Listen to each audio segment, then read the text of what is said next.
Hello guys, അപ്പോൾ ഇന്നൊരു get ready with me ആണ്. അപ്പോൾ രാവിലെ തന്നെ ഞാൻ കുളിച്ച് സുന്ദരിയായിട്ട് നിൽക്കുകയാണെങ്കിൽ നമുക്ക് കുറച്ചും കൂടി സുന്ദരിയാവാൻ കുറച്ച് മേക്കപ്പും കൂടി ഇട്ട് കൊടുക്കാം. അതിനായിട്ട് ഞാൻ ആസ് യൂഷ്വൽ ചെയ്യുന്ന പോലെ ഞാൻ വൈറ്റ് ടോണിൻ്റെ ക്രീം എടുത്ത് അപ്ലൈ ചെയ്യുന്നുണ്ട്. അതിനുശേഷം എൻ്റെ ഐബ്രോസ് ഒന്ന് ഫില്ല് ചെയ്ത് കൊടുക്കാം.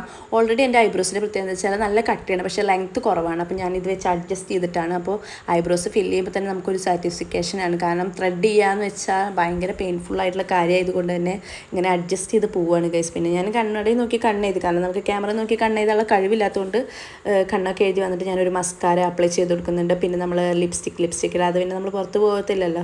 അങ്ങനെ എൻ്റെ ഫേവറേറ്റ് ആയിട്ടുള്ള ഫേസ് സ്കാൻഡയുടെ ഈ ഒരു ബ്രൗൺ ലിപ്സ്റ്റിക് ഞാൻ അപ്ലൈ ചെയ്ത് കൊടുക്കുന്നുണ്ട്. പിന്നെ ഈ ഒരു ലിപ്സ്റ്റിക് ട്രൈ ചെയ്യാത്തവരുണ്ടെങ്കിൽ ജസ്റ്റ് ഒന്ന് ട്രൈ ചെയ്ത് നോക്കൂ, നിങ്ങൾക്ക് എന്തായാലും ഇഷ്ടപ്പെടും. നല്ലൊരു അടിപൊളി ബ്രൗൺ ഷെയ്ഡാണ്. അതിനുശേഷം ഞാൻ പൊട്ട് വെച്ചെടുക്കുന്നുണ്ട്, ഒരു ചെറിയൊരു പൊട്ട് വെച്ച പോലെ തോന്നരുത്, അതിന് വേണ്ടിയിട്ടൊരു പൊട്ട് വെച്ചെടുക്കുന്നുണ്ട്. പിന്നെ നമ്മുടെ മാഴ്സിൻ്റെ ബ്ലഷ് അപ്ലൈ ചെയ്ത് കൊടുക്കുന്നുണ്ട്. എൻ്റെ വീഡിയോ കാണുന്നവർക്കറിയാം, ഞാൻ ഡെയിലി മിക്കതും ഒരേ രീതിയിലാണ് മേക്കപ്പ് ചെയ്യുന്നത്. പ്രത്യേകിച്ച് മാറ്റമൊന്നും ഉണ്ടാവില്ല, എന്നാലും ഞാൻ വെറുതെ വീഡിയോ എടുത്ത് ഇടുന്നു. ഇനിയിപ്പോൾ നിങ്ങൾക്ക് കാണാൻ താല്പര്യമില്ലെങ്കിൽ സ്ക്രോൾ ചെയ്ത് പോയിക്കോളൂ കേട്ടോ. പിന്നെ നമ്മൾ ഈ ഒരു വള ഇട്ട് കൊടുക്കുന്നുണ്ട്. അതിനുശേഷം ഞാൻ മുടിയൊക്കെ കെട്ടി വന്നു. പിന്നെ ഒരു ജിമുക്കൊക്കെ ഇട്ട് കൊടുക്കുന്നുണ്ട്. ഓൾറെഡി നമ്മൾ ലേറ്റാണ്, എന്നാലും പ്രസവത്തിന് ഒരു കുറവും വരരുത്. അപ്പോൾ ഇന്നത്തെ വീഡിയോ ഇത്രയുള്ളൂ. നമുക്ക് ഇനി അടുത്ത വീഡിയോ ആയിട്ട് കാണുമായിരിക്കും. ബൈ.